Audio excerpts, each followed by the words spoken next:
the illicit drug manufacturing space that Mexican nationals tend to be the best at manufacturing synthetic drugs or at being cooks within that space. Individuals who are responsible for the preparation or manufacture of drugs, including the combining and processing of chemicals to produce the final substance, are referred to as cooks. They are the people making the drugs, not just handling or selling. Synthetic drugs are manufactured primarily for the local market, but may also be sold to markets beyond the border. Since synthetic drugs can be made in the country with chemicals available in the country, it is very rare that synthetic drugs to be imported to the country. However, in February 2020, there was a seizure of 547 kilograms of Mandrax in Durban at the CHC depot. Manufacturers of synthetic drugs, superlab manufacturers, do not confine themselves to the synthetic drug trade. They are likely also involved in the trafficking of cocaine and heroin and other substances. General, because we're going to move on to a new topic, can I just understand what is the relevance of the February 2020 bust of Mandrax? You're saying that it is a rare occurrence for there to be Mandrax imported into the country because it can be made here. Is that the point that you're making? That's correct, Commissioners. And what happened to the 547 kilograms of Mandrax, you know? Well, the Mandrax was booked into the SAP 13 at Isipingo police station, and the relevance of the referral to this, Commissioners, will be attended to later on in my evidence. Thank you, General. And then just clarity on paragraph 34. Essentially what you're saying is that the people that have super labs and that manufacture the synthetic drugs don't necessarily just stay within that lane. They can also be involved in the trafficking of cocaine, the distribution of cocaine and heroin. So they could also be recipients of imported cocaine or heroin. Indeed, Commissioners, these criminals do not confine themselves just to one commodity. It depends on their market and their distribution networks and what's the need for or what is required by the market will obviously depend what they keep themselves busy with. And then insofar as the markets are concerned, can you just tell us when we're talking about the value of or how expensive the drugs are, what are we talking about? So cocaine versus the synthetic drugs, for example. Well, obviously cocaine is the most expensive drug of it all, Commissioners. And then these days the preferred drug, in addition to cocaine, is methamphetamine.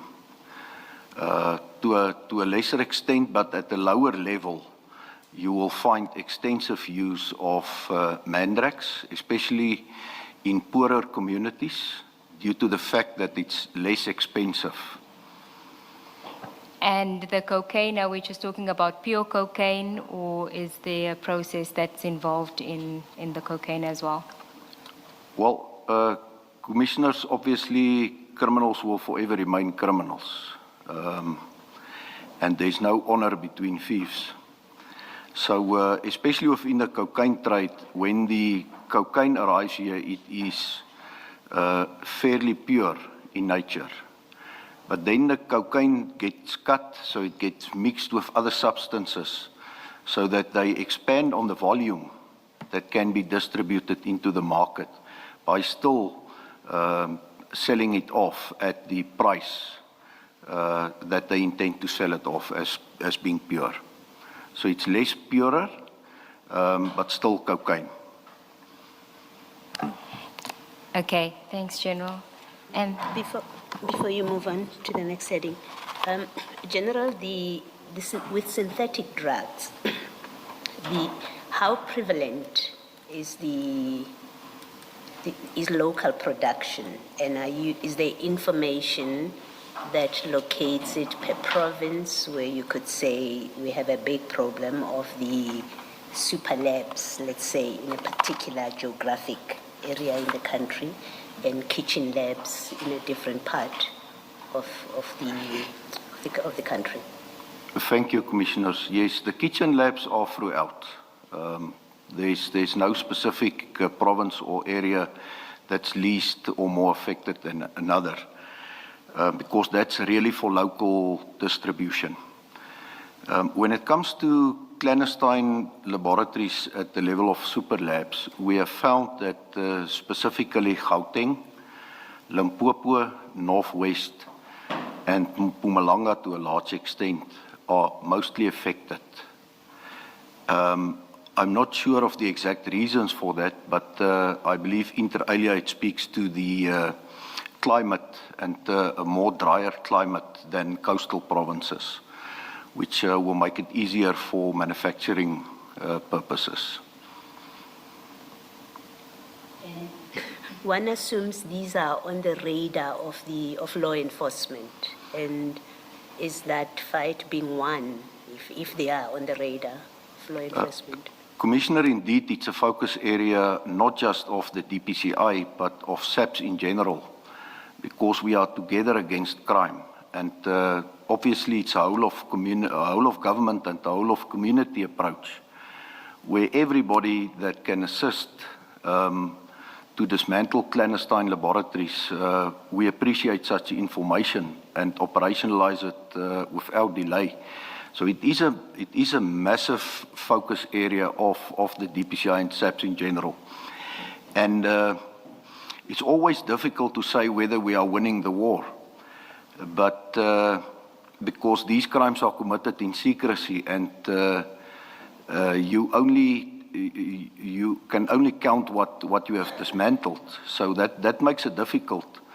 But indeed, there is an increase in the need for synthetic drugs, and that's the reason for the influx of Mexican nationals into South Africa.